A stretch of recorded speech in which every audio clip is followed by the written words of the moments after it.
Assalamualaikum Bu Nini. Waalaikumsalam Bu Dharma. Apa kabar? Alhamdulillah kabar baik Bu. Ibu sendiri kabarnya bagaimana? Ya, agak kurang baik Bu. Loh, ada apa Bu Nini? Iya, itu dia Bu. Ya, Kalau saya perhatikan akhir-akhir ini Ibu terlihat murung, tidak seceria biasanya. itu dia Bu. Apa Ibu ada waktu sekarang? Kebetulan Bu Nini, hari ini jadwal saya sekarang lagi free pada jam pertama sampai jam kedua. Jadi saya ada waktu kosong sekitar 1 jam lewat Bu. Kalau Bu Dharma ada waktu, saya mau curhat. Kebetulan saya baru ada jadwal mengajar di jam ke-5 hingga jam ke-6 ini. Tidak apa-apa Bu Nini, silahkan. Bagaimana kalau kita ngobrolnya di kantin saja, supaya nyaman curhatnya, sekalian bisa minum kopi Bu Nini. Wah, ide yang bagus Bu.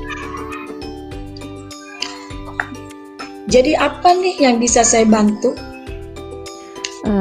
Begini Bu, nah, saya itu bingung mau mulai dari mana ya.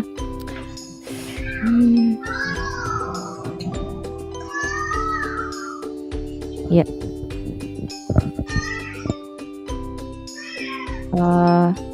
saya itu bingung Bu. Begini Bu, akhir-akhir ini saya merasa murid-murid di kelas yang saya ajar kurang antusias dalam menerima pembelajaran dari saya. Selain itu, jumlah murid-murid saya yang mengerjakan tugas hanya 50%.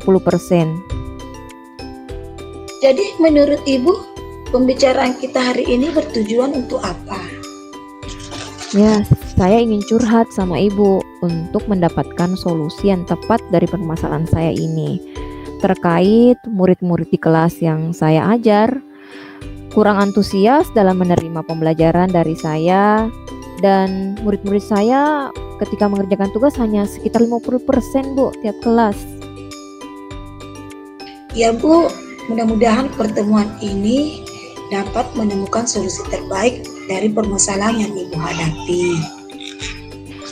Ya, terus terang ya Bu, saya kepikiran terus sama siswa saya yang kelihatan kurang antusias dalam menerima pembelajaran dari saya. Yang dimana, bayangkan loh Bu, 50% ya tiap kelas ini. Menurut Ibu, hal apa saja yang membuat murid-murid Ibu kurang antusias dalam pembelajaran sejarah?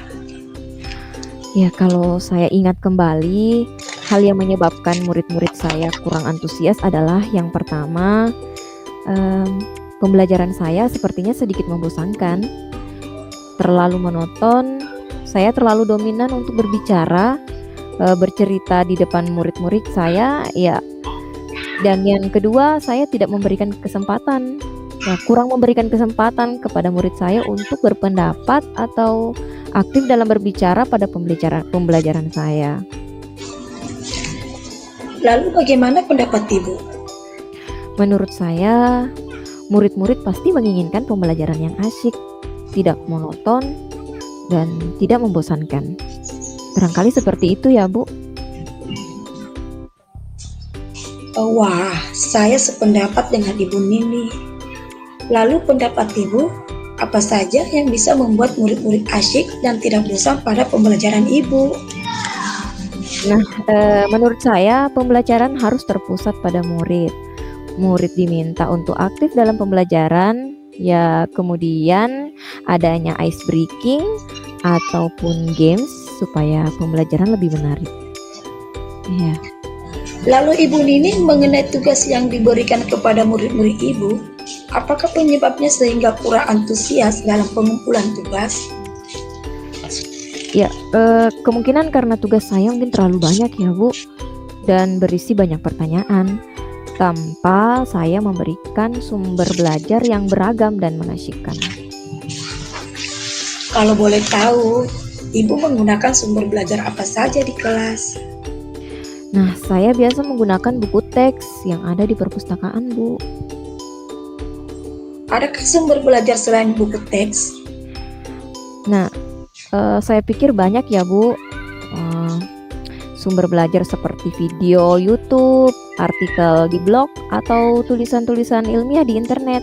Atau bisa juga saya menggunakan aplikasi yang sedang tren ya Bu, seperti TikTok, eee, atau Reels di Instagram. Nah, betul sekali Ibu Nini.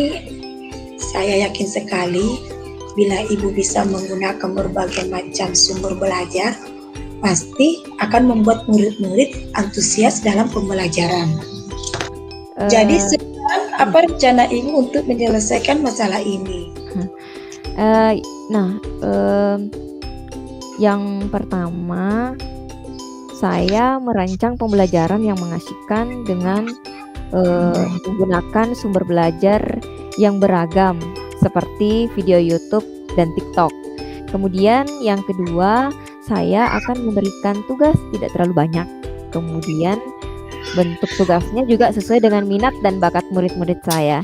Istilahnya, saya akan melaksanakan pembelajaran diferensiasi sehingga murid tidak terkesan dipaksa, tetapi mereka memang senang mengerjakan tugasnya. Misalnya menggunakan bentuk drama kah, lagu, puisi, pantun, ataupun laporan digital. Mungkin begitu ya Bu. Bagus sekali rencananya Ibu Nini. Mudah-mudahan berhasil. Nah, apa komitmen Ibu terhadap rencana ini? Saya berkomitmen untuk selalu membuat rencana pembelajaran yang mengasyikkan, menggunakan banyak sumber belajar untuk eksplorasi materi sehingga murid-murid saya dapat menjalankan merdeka belajar, dan saya akan membuat murid-murid saya senang dalam kegiatan eksplorasi materi tanpa ada unsur paksaan. Akan saya serahkan pemilihan sumber belajar pada murid-murid saya.